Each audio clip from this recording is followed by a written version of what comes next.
I effed up. After 7 continuous green weeks for Bitcoin, I forgot about this one thing, and it's this one element that is happening in the crypto markets right now. In this video, I'm going to talk about what that one thing is, and I'm going to talk about the M2 money supply. Is it possible that after the recent volatility, we can no longer rely on this indicator to tell us where Bitcoin and the altcoins are going over the next few days, weeks, and months ahead? Do me a favor, hit the like button. Let's get into today's video. Now guys, I'm not going to leave it till the end of this video to find out what that thing is that I got so wrong. Many of you already know. You see, earlier in the week, I made a video saying that Bitcoin was likely going to be pushing to around $115,000. And when it did, the altcoins would likely push higher with it. However, Bitcoin since then has fallen around 6 or 7%, and a number of different altcoins are down 10, 15, maybe even as much as 20%. I obviously got it wrong. So it's important to understand why I got it wrong, what was the missing element, because it surprised me, and also whether or not the models I've been using to predict the markets and I've been showing to you can be relied upon for future predictions to understand whether or not the bull market will be continuing, whether or not our altcoins and Bitcoin will be going up from here, or whether we should be more worried about more downside in the markets. Well, if you've been subscribed to the channel since April or before that, you've probably been closely following along with me using Raoul Pal's M2 money supply versus Bitcoin on a 12-week delay. Now that model allowed us to get into the markets on those April lows when everybody else out there was panicking. We were talking about how closely correlated Bitcoin was to the M2. And we said on the day that the tariffs hit that it was the perfect day to be buying. And if you bought on that day, you would have been up over 50% in Bitcoin recently, currently still up around 40%. Total 3 market cap of crypto, which is all of crypto minus Bitcoin and Ethereum, is up 38% since that day. And the others chart, which is the other coins outside of the top 10, are also up 38 to 39% since that day. So if this has been such a reliable model over the last few months, and in fact the last few years, what did we get wrong? What was it that took me by surprise? Well, you know, I read the comments on my videos. Most people don't tend to read the comments. I read the comments, one, because I want to see whether you guys are enjoying the video content or not. I also want to see the sentiment. I want to see how fearful people are. I want to see how pumped up and euphoric people are. And because my channel focuses on altcoins, and despite what a few people are saying, altcoins have been moving higher over the last few months from those April lows, people are still pretty fearful and pretty worried, which made me think that we could be pushing higher, that we had room to move. And I even said that in the last video. But what I got wrong was I wasn't thinking about Bitcoin. And this is where I got caught out, okay? Because if you were paying more attention, close attention to CoinGlass, which I've showed you before about the liquidation heat maps and all those good things, then you might have sensed that there was quite a lot of leverage building up in the markets on Bitcoin. A lot of greed had returned for Bitcoin, not across the alts, but Bitcoin. And this meant that when Donald Trump announced that tariff event earlier on in the week, the market makers were like, thank you very much, Mr. President.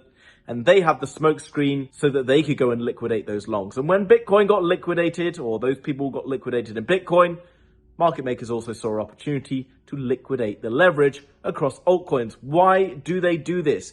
Is it market manipulation? Does it mean that we can't make any money in this bull market?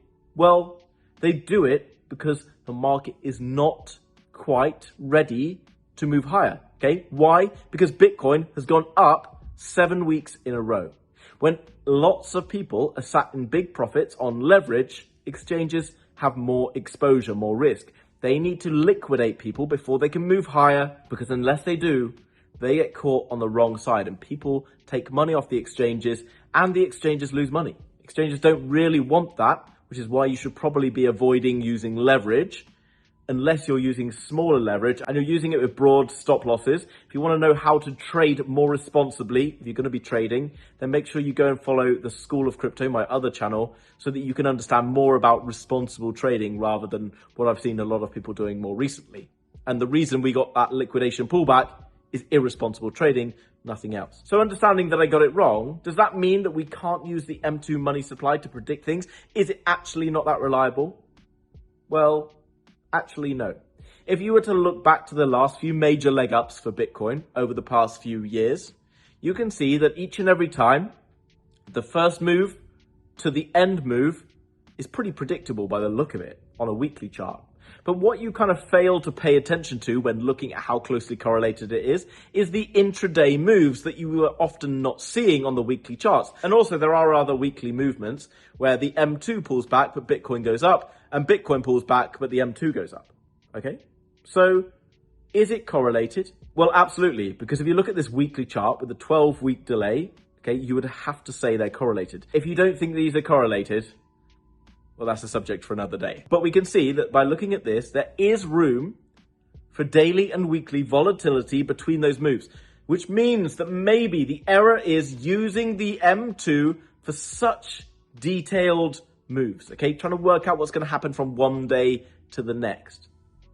So if you're thinking, well, maybe the M2's BS, it doesn't make any sense, actually, you have to go and back test this yourself.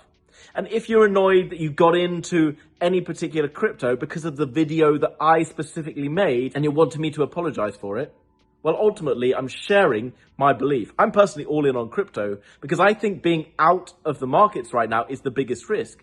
And if you're annoyed that you got in because of one individual person, ultimately, that's because your final point of research is just that person.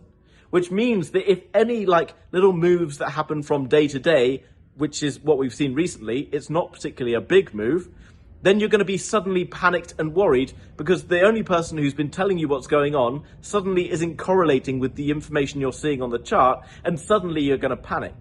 So it's up to you to go and research what I'm talking about and build these models for yourself so that you can build the conviction in these models. I guarantee that pretty much everyone who got in from those April lows are not panicking down below. They're like, yeah, maybe it's wrong, fine, but everything's fine, okay? Because they can see over a longer period of time, it's all running exactly to plan.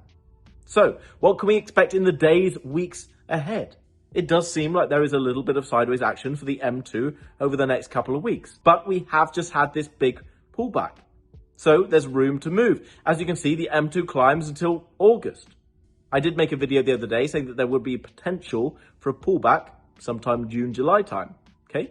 Pullbacks give you an opportunity to load up more. But if you're buying on spot and you're using money that you can afford to lose, you should be grateful for any given pullbacks because you can see that M2 and you can see where it's running to. And if you understand what is really happening behind the scenes and how crypto fits into the macro model, then you should understand that actually these charts are following perfectly. It's scary and worrying if you're looking at 5 and 15-minute charts all the time, but if you go and look at the weekly charts, everything's fairly standard. If you don't believe that crypto follows an economic model, or any other model for that matter, then you're just gambling. You can't be annoyed at anyone because it's like going to the casino and putting money on red or black and then getting angry with the casino when you lose. This isn't a casino. This isn't gambling. You simply need to see the correlations between the economy and what Bitcoin and the rest of the crypto market represents. You see, crypto is the risk element. It's the end of the risk curve.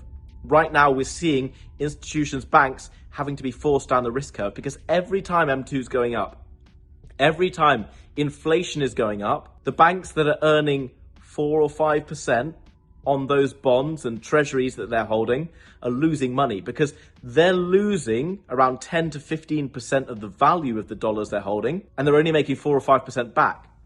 They will be forced down the risk curve, and there is trillions of dollars ready to be forced down the risk curve, which means that by the end of this year, Bitcoin and the altcoins are going to be so much higher than they are right now, and Bitcoin will lead.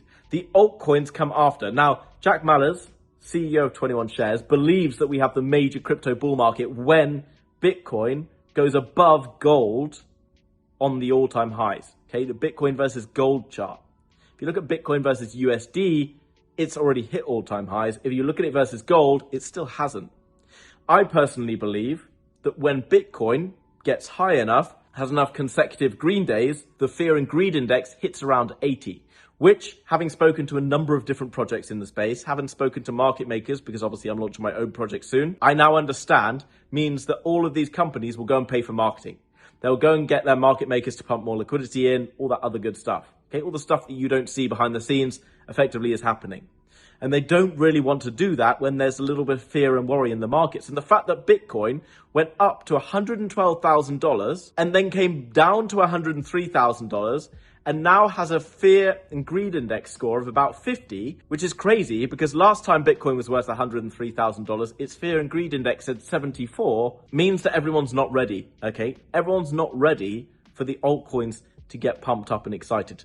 And there's many people who'll be like, oh, well, yeah, but it's different this time because everyone's pumping Bitcoin. I've heard all the excuses. I heard them back in 2021, and then we had the biggest bull market you could imagine. I still believe the biggest bull market you could ever imagine is just on the horizon. If you go and study this, you will understand for yourself that it is coming. Okay, if you have any doubt in your mind, don't put any money in until you understand what's going on. Okay, if you don't understand what's going on, don't put any money in.